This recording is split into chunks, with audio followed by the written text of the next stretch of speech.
बिस्मिल्लाहिर्रहमानिर्रहीम। अस्सलाम वालेकुम नाज़रीन, प्रोग्राम में आपको खुशामदीद कहते हैं। बहुत से लोग ये पूछ रहे हैं और बार बार कई ईमेल्स व्हाट्सअप में लोग ओवरसीज़ पाकिस्तानीज़ भी और पाकिस्तान में मौजूद मुख्तलिफ़ शहरों में लोग पूछ रहे हैं कि B4U का जो है वो मुस्तकबिल क्या है।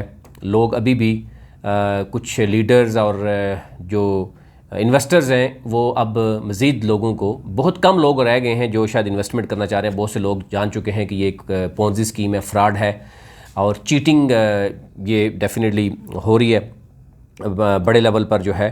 और जब चीटिंग पब्लिक एट लार्ज हो तो डेफिनेटली नैब फिर उसमें आता है। और इस वक्त आदम अमीन चौधरी नैब की कस्टडी में 60 दिन के बाद वो जुडिशल हुए और अभी रेफरेंस दायर नहीं हुआ, जब तक उनको आना पड़ेगा। B4U का मामला यह है कि 9 जून को बहुत अहम फैसला जो है वो मुतवक्के है। लेकिन इन दोनों कंपनीज़ का, लासानी का भी, तीनों कंपनीज़ का मुस्तकबिल क्या है और क्या लोग इसमें इन्वेस्ट कर सकते हैं। पहली बात तो यह है कि अगर अभी भी लोग इन्वेस्ट करेंगे तो वो बहुत ही बेवकूफ़ होंगे जो अभी भी ये समझ नहीं पा रहे कि ये किस कदर जो है वो फ्रॉड था। और नैब FIA जब इन्वॉल्व हो जाते हैं तो डेफिनेटली बिज़नेस अगर होता, आप खुद समझिए कि बहुत से बिज़नेस हो रहे हैं। ये लोग गलत तरीके से कहते हैं कि बहुत से बिज़नेस कम्युनिटी के लोग हैं, बहुत से बड़े बड़े बिज़नेसमैन हैं, उनको भी नैब पूछती है। वो इस वजह से नहीं पूछती, ज़रा वो केसेस चेक करिए। वो टैक्स चोरी में पूछती है, वो मुख्तलिफ मामलात हैं उनके, उन्होंने कोई कब्ज़े किए हुए हैं, उन्होंने कोई लोगों के साथ इस तरीके से पब्लिक एट लार्ज फ्रॉड नहीं किया हुआ। ना मलक रियाज ने किया, ना मियां मनशा ने किया और ना किसी और ने किया, जो कि ये एग्जाम्पल देने की कोशिश करते हैं। देखिए जी, सारे बिजनेस का जो है ना वो नैब पूछता है। पहली बात यह है कि ये आगे काम नहीं चलेगा। दूसरी बात यह है कि जो लोग ये समझते हैं कि अभी भी इन कंपनीज़ में इन्वेस्टमेंट करनी है, वो इसलिए बेवकूफ़ हैं। एक तो नंबर 1 कि अब नैब के पास जो मामला चला गया है, B4U का हो, लासानी का हो या आल पाकिस्तान प्रोजेक्ट का हो, अब पैसा जो ये इन लोगों से रिकवर किया जाएगा वो नैब रिकवर करेगी। वो आदम अमीन चौधरी के पास पैसा वापस नहीं आएगा, ना ही वो सैफुर रहमान के पास पैसा जाएगा और ना ही वो जो अनीसुर रहमान है उसके पास जाएगा। बल्कि इनसे पैसा रिकवर करके नैब ने अपने पास रखने के बाद जिन लोगों ने नैब में यानी क्लेम अभी तक जो जितने भी क्लेम आए हैं नैब में आल पाकिस्तान प्रोजेक्ट के, उनको क्लेम मिलेगा जब इनसे पैसा निकलेगा। पहली बात ये ज़हन में रखें कि सैफुर रहमान नियाज़ी दोबारा ये काम नहीं कर सकेगा, ना आदम अमीन चौधरी दोबारा काम कर सके, ना इनके पास पैसा वापस आएगा। इन्होंने ये इस्टब्लिश हो गया कि इन्होंने चीटिंग की है पब्लिक एट लार्ज और नैब ने फिर जाके तो ये एक्शन लिया है। और अभी इस वक्त वज़ीर-ए-आज़म इमरान खान तक भी मैसेज पहुंचा दिया गया, PTI के कई वफाकी वज़रा हैं उनको भी इसका क्लियर मैसेज है और उन्होंने बड़ा क्लियर कहा है कि हम किसी का साथ नहीं देंगे। सैफुर रहमान नियाज़ी ने जो अपने तरफ से जितना भी पैसा लगाना था वो लगाया, अभी भी वो कोशिश कर रहा है, लेकिन उसको बड़ा क्लियर जवाब मिला है इदारों की जानिब से भी। और जहाँ कहीं भी इसने करप्शन करने की कोशिश की या लोगों को जो है वो लालच देने की कोशिश की, उसमें भी उसको सीधा जवाब मिल गया है। अब बात कर लेते हैं जनाब, लोग ये समझते हैं कि पहली बात है कि इनके पास वापस कुछ नहीं आएगा। जो भी ये अभी इस वक्त बयानबाजी हो रही है, सैफुर रहमान जो कुछ कर रहा है, अनीसुर रहमान अगर उसके कोई चंद आगे लोग कर रहे हैं, उनके पास किसी किस्म का कोई राइट नहीं है, ये ना ही ये वापस काम शुरू कर सकते हैं। जितने भी लोगों ने नैब में दरख्वास्तें दी हैं, पैसा उन्हीं को मिलेगा। अब ये ट्रायल शुरू है, वो क्या मामला होगा मैं आपको डिटेल बताऊँगा, लेकिन ज़रा सुन लेते हैं मौसूफ आदम अमीन चौधरी की ज़रा बात कि वो अभी भी एक तो बार बार इस्लाम को बीच में ले आते हैं, अभी भी वो अंदर से होके जब वो पेशी में जाते हैं या जेल हो जाती है उसके बाद भी उनको किस तरीके से अवाम को बेवकूफ़ बनाने की कोशिश करते हैं कि जो मेरा अभी साथ देगा तो मैं पता नहीं क्या करूँगा। यानी ये उनको इल्म नहीं है कि उनके पास अब कुछ भी नहीं रहा, ना पैसा जितना कम अभी बैंक अकाउंट्स में पड़ा हुआ है और उनके ऊपर इतने संगीन जराइम लगे हुए हैं, एंटी मनी लॉन्ड्रिंग का, public cheating public at large. और सेक्शन ज़रा 9 देखें और 10 देखें। 10 में तो 14 साल सज़ा होती है, 9 में जो है वो आपकी बेल कहाँ से होती है, 2-3 साल तो भूल जाएं। और बेल होने के बाद केस ख़त्म नहीं होता, ये केस 10 साल 12 साल 15 साल भी चलता रहेगा। और ये काम आदम अमीन चौधरी या सैफुर रहमान या अनीसुर रहमान, पैसा इनके पास वापस नहीं जाएगा जो इनके बैंक अकाउंट सीज हो गए, ये बड़ा क्लियर है।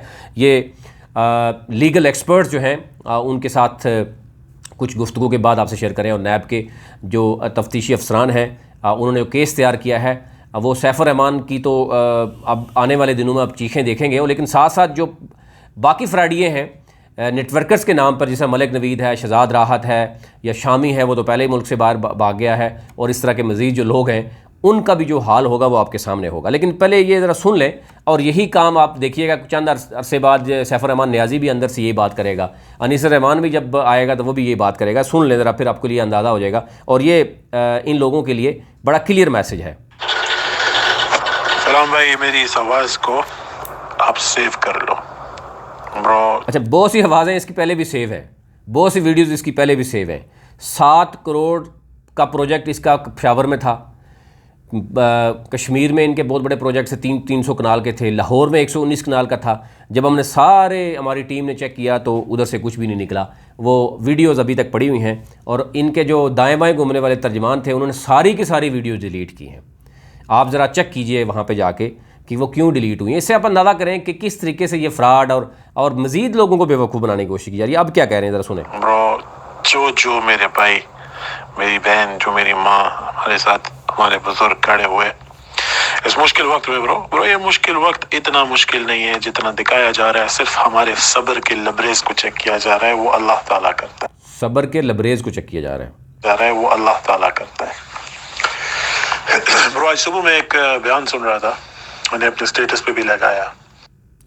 आजकल ये क्योंकि बयान सुनते हैं, नैब में हूँ या जेल में हूँ, ज़रा बंदा जेल में हो तो फिर अच्छा है कि इबादत करता है, बंदा समझ आता है कि यार हमसे गलती हुई है। हम समझ रहे थे कि शायद अंदर से कोई मैसेज आएगा कि मेरे से गलती हो गई, अवाम से माज़रत करेंगे और मैं कोशिश करूँगा कि मैं पैसा वापस करूँगा या नैब को पैसा वापस करूँ। नैब ने वापस करना है पैसा। अब आदम अमीन चौधरी किसी बंदे को कोई चीज़ नहीं दे सकता। जो क्लेम जिन लोगों ने किया हुआ है उन्हीं लोगों को मिलेगा, पैसा नैब के पास आएगा। केस नैब ने किया है। ये ऐसा नहीं होगा कि नैब जो है वो ये जब प्ली बारगेन भी कर लेगा तो नैब इसको छोड़ देगा कि आप खुद लोगों को दो, ऐसा नहीं होता। पैसा आवाम को मिलेगा जिन आवाम के साथ इसने फ्रॉड किया है। ये ज़हन में रखिएगा ज़रा कि यार जब अल्लाह ताला क़यामत के दिन हमारे सब्र की वजह से हमें हिसाब तक नहीं करेगा और जन्नत भेज देगा, इससे बड़ी क्या बात हो सकती है ब्रो। आप खुद सोचो, हमारे पे तो इतनी मुसीबत भी नहीं है ब्रो। आप अपनी अम्मा से पूछो जितनी तकलीफ में वो गुजरते हैं। मेरी माँ कैंसर से मारी है ब्रो। कैंसर का पेशेंट जितने सब्र से गुजारता है, अल्लाह ताला उसके हाथ गुनाह झाड़ देता है। इसका कोई ताल्लुक है, आप सारी सूरत हाल देखें, याद रखना कि यानी इस चीज़ का लोगों के साथ पब्लिक एट लार्ज चीटिंग करना, पैसा लेना और बगैर लाइसेंस के काम करना, लोगों के साथ फ्रॉड करके उनको फिर पैसे देने की लालच में दे के ये करता, उसका इससे क्या कोई ताल्लुक है? या ये इमोशनली, यानी वो ये कहते हैं ना कि दीन को इस्तेमाल करके इमोशनली लोगों को, जी अल्लाह सब्र करने वालों के साथ है। मैं बयान सुन रहा था और मैं तो भाई आप उन लोगों के साथ जो बड़े बड़े आप दावे कर रहे थे कि जी आपके साथ जनाब माजूर लोग भी हैं, बेवा ख़वातीन भी हैं, बड़ी बड़ी दुआएं हैं, और आप उनकी ज़िंदगी तब्दील कर रहे हैं। वो अब ज़िंदगी गुज़िश्ता तकरीबन 2 माह तो इनको नैब के पास हुए, 60 दिन पूरे करके जेल में गए, तो उससे पहले 2 माह भी, 4-5 माह से इन्होंने कभी ये नहीं सोचा कि वो जो बेवा ख़वातीन हैं या वो जो यतीम बच्चे हैं उनके साथ क्या बुगदरी है, और उनको सब्र की तलकीन करने की कोशिश कर रहे हैं। और अब क्या कह रहे हैं कि जो मेरा साथ देगा, मैं बाहर आऊँगा तो मैं बहुत बड़े रिवार्ड जनाब दूंगा, उनको बहुत बड़े बड़े रिवार्ड दूंगा। और पहले इनको ये नहीं पता कि पहली बात है इनके पास किसी किस्म की अब कोई पावर नहीं है कि ये पैसा जो है वो इनके पास वापस है, बल्कि इनसे पैसा सारा वापस लिया जाएगा। जो एक पैनी का हिसाब लिया जाएगा जो लोगों से इन्होंने पैसे लिए, और वो नैब के पास जाएगा, इनके पास पैसा नहीं। जो मेरा भाई हमारे साथ इस वक्त खड़ा है उसको अल्लाह तो अजर देगा ब्रो, इंशाअल्लाह। जो मैं रिवॉर्ड दूंगा वो आप लोग बोलोगे कि किसी मर्द के, जो ये रिवार्ड देगा वो आप बोलोगे कि किसी मर्द के बच्चे ने रिवार्ड दिया है। अंदाज़ा करें, बोलोगे कि किसी मर्द के बच्चे, किसी दीन इस्लाम पे खड़े होने वाले बच्चे के साथ खड़े रहे। अब ये दीन इस्लाम का नाम आप देखें कि ये बार बार ये इमोशनली यानी ब्लैकमेलिंग की जाती है दीन इस्लाम का नाम लेकर। पहले यही शख्स आप देखें ज़रा वीडियोज़, जब हम आपको बताते थे कि इसने कहा कि जी पाकिस्तान ला इलाहा इल्लल्लाहु मुहम्मद रसूलुल्लाह सल्लल्लाहु अलैहि वसल्लम उसके नाम पर बना, और हमने अपनी कंपनी का जो है वो विजन भी ये रखा है। और इस तरीके से इसने लोगों को और कह के तो ये जो है वो बेवकूफ़ बनाया, और आज जो है मज़ीद लोगों को बेवकूफ़ बनाया। वो लोग जिन्होंने क्लेम नहीं किया, अब वो लोग ना तो नैब से क्लेम ले सकेंगे। ज़ाहिर है डेफिनेटली ये जब एट द एंड तो यही होगा ना, रेफरेंस दायर होगा, या तो ये समझ रहे हैं कि इतनी जल्दी ज़मानत होती है, नहीं होती। मैं आपको बताता हूँ आगे कैसे नहीं होती। ठीक है ब्रो, ये वादा है एक भाई का, बस मुखलिस ही चाहिए ब्रो। आप जानते हो कितने भाई इधर उधर मुंह मार रहे हैं, हर भाई मार रहा है, इधर का उधर मार रहा है ब्रो। से शॉर्ट टर्म थिंग, हर भाई इधर उधर मुंह मार रहा है। और भाई कौन से भाई हैं जो इनको चाहिए कि वो भाई जो है वो करें, क्योंकि भाइयों से पैसे लेकर। अच्छा, ये कौन सा बिज़नेस है? आप अंदाज़ा करें, सैफुर रहमान नियाज़ी या आदम अमीन चौधरी या अनीस, यानी इस कदर बेवकूफ़ बनाते हैं आवाम को, और आवाम भी इस कदर बेवकूफ़ है कि बगैर यानी आंखें बंद करके इनको पैसे देते रहे। बेवा ख़वातीन ने भी, यानी आपने देखें कि उनको भी इन्होंने नहीं छोड़ा, माजूर लोगों को नहीं छोड़ा, उनसे भी जो जमा पूंजी थी सेल करवा के उनसे पैसा लगवा दिया। और आज बेचारे वो रो रहे हैं और ये कह रहे हैं कि हमें जो है वो जो लोग हमारे साथ खड़े हैं हम उनको अजर देंगे। शॉर्ट टर्म थिंकिंग है उनका। आज तक क्यों कभी कोई कामयाब नहीं हुआ पाकिस्तान में हमारा नेटवर्क है भाई, क्योंकि वो बहुत शॉर्ट टर्म सोचते सब चले गए। और पाकिस्तान प्रोजेक्ट एक कंपनी नहीं, एक तहरीक है। ये कैसी अब कंपनी नहीं, अब एक तहरीक बन गई है। पहले इनकी कंपनी थी, फिर ये इनकी मुख्तलिफ चीज़ें थी, और अब ये एक तहरीक बन गई है जनाब। बहुत बड़ी तहरीक बनी है। वो तहरीक तो आपको नज़र आ गई होगी कितनी बड़ी तहरीक है, और सारे लोग कहाँ चले गए हैं उस तहरीक का, वो आपको पता चल गया होगा। और मज़ीद जो 2-4 साल जेल में निकलने के बाद आप देखिएगा कि ये तहरीक कहाँ जाएगी। ये एक ऐसी तहरीक है जो पाकिस्तान की, मैं ब्रो कोई जज्बाती बात नहीं कर रहा हूँ, मुझे मेरे अल्लाह पे इतना यकीन है कि पाकिस्तान के लिए जो कुछ मैं करने जा रहा हूँ उससे पाकिस्तान में तारीख में लिखा जाएगा कि एक बंदे ने ऐसा कुछ किया है। और उसमें मैं चाहता हूँ तारीख में लिखा जाएगा कि एक भाई ने फ्रॉड किया है और यतीमों को, बेवाओं को, किसी बंदे को नहीं छोड़ा। ये तारीख में लिखा जाएगा और अभी लिखा जा रहा है। ज़ाहिर है नैब की तारीख में भी लिखा जाएगा, ये बाकी ये हर जगह पे, हर गज़ट में लिखा होगा इनके बारे में। ECL में इनका नाम पहले से मौजूद है। तो जब कोई बाहर से पूछेगा कि आदम अमीन चौधरी कौन है, तो उसके बारे में तारीख में पहले से मौजूद होगा। इसमें तो दूसरी राय नहीं है, और ये बड़ी अच्छी बात कर रहे हैं कि ये होगा, और ये हो भी रहा है। और उसमें मैं चाहता हूँ कि मेरे भाइयों का नाम भी आए ब्रो। और मैं चाहता हूँ कि अपने लोगों को सिर्फ इतना कहो कि क्या आप लोग 1 महीने के विड्रॉल से खुश रहोगे या लाइफ टाइम आपकी नस्लें भी इसी चीज को खाते रहे? ऐसा नस्लें भी खाती रहे। पहले भी ये शख्स इसी तरह ब्लैकमेल करता रहा है कि 50 साल 100 साल प्रोग्राम ये लेके आ रहा है जनाब। फिर अपने बार बार ये अपने वालदेन का नाम लेता रहा है, मेरे दादे ने ये किया, मेरा वालिद जो है वो ये है, मेरी वहाँ पे इतनी जायदाद है। तो जब लोगों ने वालिद को मैं कहा जी जनाब आप हमें पैसे दे दें, तो वालिद ने तो हाथ उठा दिए। उन्होंने कहा जी जिसको दिए पैसे वो उठा लें। तो इससे अंदाज़ा करें जिसकी फैमिली उसके साथ खड़ी नहीं है वो लोगों को फरियाद कर रहा है, और फिर कहता है कि लोग आगे पीछे मुंह मार रहे हैं। लोगों ने आपके ऊपर, यानी आप ये नहीं शुक्रिया अदा करें लोगों ने कि लोगों ने आपके ऊपर वो किया, एतबार किया आपकी जाली जो है वो कंपनियों पे, आपकी फ़ेक बातों पे, और अल्लाह का नाम लेकर आप लोगों के साथ फ्रॉड करते रहे। बल्कि माज़रत करो आप इन चीज़ों से कि मैंने गलत किया। आप अभी भी इस चीज़ पे जो है वो खड़े हैं और अजीब व गरीब तरह की बातें हो रही हैं। इसका कोई जस्टिफिकेशन है? ज़रा आप ख़ुद देखिए, आप ख़ुद बताइए कि क्या ये शख्स क्या मेंटली ठीक है? वैसे चाहते हैं और मैं वादा करता हूँ ना मैं भागूंगा ना मैं किसी के आगे झुकूंगा। अल्हम्दुलिल्लाह कानूनी तौर पे पूरी स्ट्रांग हूँ। कभी कभी किसी के साथ, कभी किसी के से भी मार नहीं खाऊंगा ब्रो। आज लॉन्ग मेरा अल्लाह मेरे साथ है और आप बहन भाई सब मेरे साथ मुखलिसी के साथ खड़े हैं। अल्लाह मेरे साथ है। अल्लाह ने नहीं कहा कि यार इस कदर फ्रॉड करें, यानी कोई काम इनका लीगल नहीं होता। सैफुर रहमान नियाज़ी का भी लीगल नहीं है, इनका भी लीगल नहीं है। और इदारे लोगों को कैसे बेवकूफ़ बना रहे हैं कि जनाब देखें पाकिस्तान में ये लीगल नहीं है। यानी मार्केटिंग, MLM यानी मल्टी लेवल मार्केटिंग, ये जो नेटवर्क इंडस्ट्री है, ये जो फ्रॉडिये हैं बेसिकली, इनको इसीलिए बैन किया गया पाकिस्तान में कि ये पहले भी फ्रॉड करते रहे। डबल शाह आपके सामने है, उसके बाद 20 ऐसी जो है वो एग्जांपल्स हैं। और नैब अभी भी तकरीबन 15 के करीब केसेस ऐसे हैं मुख्तलिफ कंपनीज़ के जो आखिरी मराहल में दाखिल हो चुके हैं। और इसी तरह की कई कंपनियां अभी भी फ्रॉड कर रही हैं। और आवाम इतनी बेवकूफ़ है कि वो अभी भी उनकी बातों में आकर कोई ऑनलाइन मार्केटिंग कर रहा है, एक वेबसाइट बनाकर ये करते रहे हैं सारा कुछ। आज आप देखें ना कहाँ पे गई हैं इनको करोड़ों के बिज़नेस।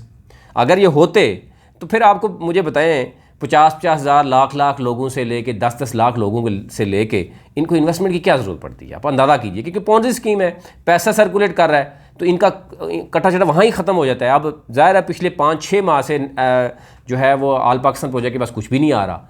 तो डेफिनेटली जब कुछ भी नहीं आ रहा तो वो सब कुछ बंद हो गया। लोग पूछेंगे, अब लोग पैसा भी ले रहे हैं, कुछ लोग जो प्रॉपर्टीज़ इनके पास थी, चीज़ें थी, वो भी लेके भाग गए। अब ये देखें ये क्या कर रहे हैं। एनी हो, ये वो चीज़ें हैं जो आपसे शेयर करना चाह रहे थे। बहुत से लोग ये पूछ रहे थे कि जनाब होगा क्या। पहली बात यह है कि ये जो तीनों कंपनीज़ हैं या इसके अलावा जितनी भी कंपनीज़ हैं, नैब ने जब इन पर जो है वो एक्शन लिया है तो वो कानूनी तरीके से तमाम तर चीज़ों को मद्देनज़र देखते हुए किया है। अब अगर चेयरमैन नैब इसमें देख रहे हैं तो ये कोई छोटी चीज़ नहीं है। दूसरी मैं ये बताऊँ कि ये तीनों कंपनीज़ जो हैं, जो इस वक्त, क्योंकि पब्लिक एट लार्ज की चीटिंग इन्होंने की है, अब ज़रा ये तमाम तर चीज़ें देखने के बाद नैब एक्शन लेता है। अगर ये कोई लीगल बिजनेस होता नैब इस पर एक्शन न लेता। नंबर 1, जब नैब ने एक्शन लिया 3 महीने की तकरीबन नैब के पास आपको पता है कि मुद्दत है कि 90 दिन तक वो रख सकते हैं। 60 दिन तक उन्होंने आदम अमीन चौधरी को रिमांड पर रखा और उसके बाद जुडिशल किया। ज़रा कुछ रिकवर हुआ, कुछ चीज़ें आई तो किया। और फिर अखबार इश्तिहार भी आपने देखा कि जिसमें कहा गया कि जिन जिन लोगों के साथ ये फ्रॉड किया है आल पाकिस्तान प्रोजेक्ट ने, वो 15 दिन के अंदर अंदर अपने क्लेम्स जो है वो नैब के पास जमा करा दें। अब क्या हो गया कि जुडिशल कर दिया गया और रेफरेंस दायर होने तक वो आता रहेगा, अदालत में पेश होता रहेगा। रेफरेंस दायर होगा, इसके ऊपर जो चार्जेस डेफिनेटली जो लगेंगे, फ्रेम होंगे, उसके बाद और फिर मामला चलेगा। अगर वो कहता है कि जनाब मैंने ये किया ही नहीं, तो फिर गवाह बुलाए जाएंगे। तो अब आप अंदाज़ा कीजिए कि जो एक बड़ी लिस्ट है, जो इस वक्त पूरी जो इनकी वेबसाइट है उसका तमाम डाटा और तमाम कंट्रोल इस वक्त नैब के पास है और FIA, और क्योंकि नैब की जो टीम है, पहले आपको मैं ये क्लियर कर दूँ, सैफुर रहमान नियाज़ी भी 2 दफ़ा टीम के सामने पेश हुआ और नैब की है जॉइंट टीम, उसमें एक्सपर्ट्स भी होते हैं। ये कोई सिर्फ आप देखते हैं ना कि एक आयो नहीं होता, एक तफ्तीशी अफसर नहीं होता नैब का कि जिसको ये आसानी से जो है वो ये कर लेंगे वो कर लेंगे। वो एक जॉइंट टीम होती है जिसमें एक्सपर्ट्स होते हैं और वो एक्सपर्ट्स इनके वहाँ तक पहुँचे होते हैं कि जब जिनकी इनको पता ही नहीं होता। और जब सैफुर रहमान नियाज़ी से चीज़ें पूछी गई थी तो कान से जो बताया जा रहा है कि कान से धुआं भी इनका निकल रहा था जनाब, के कहाँ तक जनाब टीम पहुँच चुकी है। तो अंदाज़ा कीजिए। इसलिए ये उसके बाद जनाब रेफरेंस दायर होगा, फिर वो चलेगा केस, प्रोसीडिंग बाकायदा तरीके से चल रही है। और ये लोग जो शादियाँ बजा रहे हैं कि जनाब अब जुडिशल हो गए तो अब नैब के पास यानी जो है ना वो नहीं रहेगा मामला और जो है वो आदम अमीन चौधरी को बेल हो जाएगी। हाई कोर्ट से बेल लगाएंगे, आज ही मैं बता रहा हूँ, और बेल खारिज होगी। ये सुप्रीम कोर्ट से भी बेल लगाएंगे, बेल खारिज होगी। क्यों खारिज होगी, मैं आपको 2-3 चीज़ें बता देता हूँ कि जो आपको अंदाज़ा हो जाएगा। एक तो यह है कि इनके ऊपर 4-5 संगीन जो है वो जुर्म है। नंबर 1, इन्होंने विदाउट लाइसेंस, विदाउट एनी, यानी जो भी लीगल बॉडीज़ हैं उसके बगैर, SCCP और बाकी जितने भी रेलिवेंट इदारे हैं उसके बगैर इन्होंने पब्लिक से पैसा लिया है। और फिर उसके बाद पैसा तो ले लिया, उसके बाद चीटिंग पब्लिक एट लार्ज इन्होंने उसके बाद किया, फ्रॉड किया कि आपको जनाब आप इन्वेस्टमेंट दे रहे हैं और उसके ऊपर हम आपको मंथली जो है ना वो प्रॉफिट दे रहे हैं। और बिज़नेस कहाँ था वो फिर अभी भी ये आपको बताएगा कि किसी दिन फिर वॉइस आएगी जेल से तो फिर आपको बता देंगे। अच्छा, अब क्या है कि जब ये पब्लिक एट लार्ज होता है तो उसके जो नैब का सेक्शन 9 है और उसकी जो सब सेक्शन है 9, 10, 11, 12, और वो बड़ी ख़तरनाक हैं, मतलब इस हवाले से। और वो कोई इतना आसान नहीं है कि इतना आसान होगा कि हाई कोर्ट या सुप्रीम कोर्ट इनको जो है वो बेल कर देगी, ऐसा नहीं है। और जो इनकी पावर या जो चीज़ें थी वो नज़र आ गई हैं। नैब के पास 60 दिन तक जो रिमांड रहा, उसी से अंदाज़ा हो गया होगा आपको कि ये जो करना चाह रहे थे उतना हो गया। सेक्शन 10 जो है उसमें 14 साल की सज़ा है, और नैब का जो 9 है सेक्शन और उसकी जो सब सेक्शन आपको शेयर किया है उसमें बहुत ही यानी पहली बात है कि इन्होंने ये कुछ थाने का केस नहीं है कि जिसमें जज कहेगा कि आप पुलिस तफ्तीशी को बुलाएंगे और एक तफ्तीशी को इन्होंने कवर किया और काम कर लिया, ऐसा नहीं है। अब ये केस बहुत आगे जा चुका है। अब ये केस कम अज़ कम 10 साल तक चलेगा अगर आप समझें कि ये चलते रहेंगे और इस तरीके से, क्योंकि उसको पता है आदम अमीन चौधरी को, सैफुर रहमान को, कि अगर हमें फ़ौरन 2 ही ऑप्शन है इनके पास। एक तो ये है कि इस केस में भी अगर हम करें, क्योंकि हम ये देख रहे हैं कि एंटी मनी लॉन्ड्रिंग आदम अमीन चौधरी के ख़िलाफ़, पब्लिक एट लार्ज चीटिंग हुई है, फिर उसके बाद ये 2 चीज़ें हैं बड़ी ख़तरनाक हैं जिसमें हाई कोर्ट और सुप्रीम कोर्ट फ़ौरन इसको नहीं देंगी और दोनों जगहों से आप देखिएगा इसकी ज़मानत खारिज हो जाएगी। हक़ इसके पास ज़रूर हासिल हो गया है, ये बात है। वो जो शादियाँ बजा रहे हैं कि वो ये कह रहे हैं कि जब जेल चला गया अगर वहाँ से हाई कोर्ट से बेल हो जाएगी, सुप्रीम कोर्ट से हो जाएगी, ये ज़रूर बात है कि इनके पास हक़ अब हासिल है, पहले नहीं था। अब ये फ़ौरन लगा लेंगे, कुछ दिनों बाद लगाएंगे, लेकिन इतना आसान नहीं है। एक तो अब रेफरेंस दायर होने जा रहा है, मज़ीद चीज़ें भी सामने आएंगी और फिर आपको अंदाज़ा हो जाएगा कि क्या चीज़ें जो है वो है। लेकिन अब इनके ख़िलाफ़ प्रॉपर तरीके से लीगल प्रोसीडिंग जो है वो शुरू हो गई हैं। और अब अगर ये बिज़नेस होता तो इतना लंबा काम नहीं था, क्योंकि कोई चीज़ साबित कर दे। आदम अमीन चौधरी हो, सैफ रहमान हो या अनीसुर रहमान हो, आप लोगों से ये सवाल मैं पूछता हूँ कि क्या ये कंपनी थी? कंपनी में जो है वो बाकायदा तौर पर कोई बोर्ड ऑफ डायरेक्टर्स होते हैं, वहाँ पे एक चेक भी अगर 2000 का चेक भी है ना तो वो फाइनेंस देखता है उस मैटर को, और फिर इनके पास एक ऑडिटर होता है जो ऑडिट करता है, हर साल इसकी रिपोर्ट होती है। अब B4U वाला जो है वो गुज़िश्ता 5 साल के लिए वो लोगों को कहता है, आया वो उसने जो फ्रॉड सही शुरू किया वो 18-19 में शुरू किया है, 2 साल ही उसको हुए हैं, इतना ज़्यादा नहीं हुआ, लेकिन वो क्योंकि 5 साल का कहता है, लेकिन 5 साल भी कह दें उससे पूछ लें कि ऑडिट कहाँ पे है आपका, कोई बताएंगे आप इन्हीं से ये पूछ लें कि ये आदम अमीन चौधरी ने 35-40 हज़ार लोगों के साथ, नैब जो सैफ रहमान वाला कहता है जी 5 लाख इन्वेस्टर्स हैं, वो 5 लाख इन्वेस्टर का डाटा ज़रा चेक करें, फिर इनसे पूछें कि प्रॉफिट कहाँ है। आज भी सैफ रहमान न्याजी जो है वो जो बड़े बड़े बुलंद-बांग दावे हो रहे थे, अब वो लोगों को वॉइस मैसेज करके कहता है कि सर वो मेहरबानी करें, अब वो वाले पुराने वाली वीडियोस डिलीट कर दें, जिसमें वो क्लेम करता था कि मेरे 28 ममालिक में जनाब ऑफिस हैं, 14 ममालिक में हमारे जनाब कंपनी रजिस्ट्रेशन है, पता नहीं क्या कुछ है, और मलेशिया समेत मलेशिया में फ़्रॉड किया, पाकिस्तान में फ्रॉडियों के साथ मिलकर फ्रॉड किया, और अब अंजाम तक पहुँच चुका है। अब उसके जितने भी प्रोजेक्ट्स थे, वो एयरलाइन का हो, वो कभी ट्रेन का हो, वो कभी क्या हो, वो सारे के सारे हवा में ख़त्म हो चुके हैं। और अब इस वक्त सैफ रहमान न्याजी बीग मांग रहा है, कभी वो कहता है कि गाड़ी की लॉटरी निकालनी है, कभी वो कमेटी निकाल रहा है, अभी सुना था कि वो आहिस्ता से करके मोबाइल पे भी आएंगे, और जो लीडर्स हैं उसके आमिर मुग़ल तो समझ गया है, उसको एक नोटिस ही गया था, वो समझ गया है, अभी सबको नोटिस जाने हैं, सबका डाटा जो है वो इदारों के पास पहुंच चुका है, और जो 3 सालों गुज़श्ता 3 सालों में इन्होंने मारदार की है गरीब आवाम का पैसा लेकर, अब वो डॉलर की सेल जो आपको देखते हैं डेली जो तमाशा होता है वो हो रहा है, और जो 2-4 फ्रॉडी हैं उसके साथ मिल के करते रहे, अब उसको भी सैफ रहमान न्याजी ने रोक दिया, जनाब आप भी खामोश हो जाएं। लेकिन ये बहुत जल्द आपके सामने होगा सारा, यही सूरत-ए-हाल, इसी तरह का मामला B4U के साथ भी होगा। इसलिए अब जो लोग ये कह रहे हैं कि जनाब B4U में या आल पाकिस्तान प्रोजेक्ट में या किसी और में इन्वेस्ट करना चाहिए या नहीं चाहिए, वो इतने बेवकूफ़ हैं कि उनको समझ नहीं आ रही कि अभी भी आप इन्वेस्ट करेंगे। अगर बिज़नेस होता तो ये नैब आपको ये ना कहता कि आप ना करें, नैब आपको ये ना कहता कि फ्रॉड जिनके साथ हुआ है वो आके जनाब अपनी दरख्वास्तें जमा कराएँ। और B4U के ख़िलाफ़ अभी तक सैफ रहमान को ये नहीं पता, उसकी लीडर को ये नहीं पता कि कितनी दरख्वास्तें नैब में दाखिल हो चुकी हैं, क्योंकि आप एक विदाउट यानी नेम के बगैर भी आप बहुत सी कंप्लेंट कर सकते हैं, ये भी आप ज़हन में रखें। तो इसलिए ये बहुत जल्द जब गिरफ्तारी होगी नैब सैफ रहमान की और बाकी जो इनके लोग हैं, फिर आप देखिएगा कि किस तरीके से चीज़ें जो सामने आएंगी। अभी तक इतना ही, मज़ीद अपने मुल्क का ख्याल रखिए, और एक जो हमारी टीम है उसकी अगर आपको लगे कि वो काम करे तो उसको अफजाई ज़रूर कीजिए। बहुत शुक्रिया।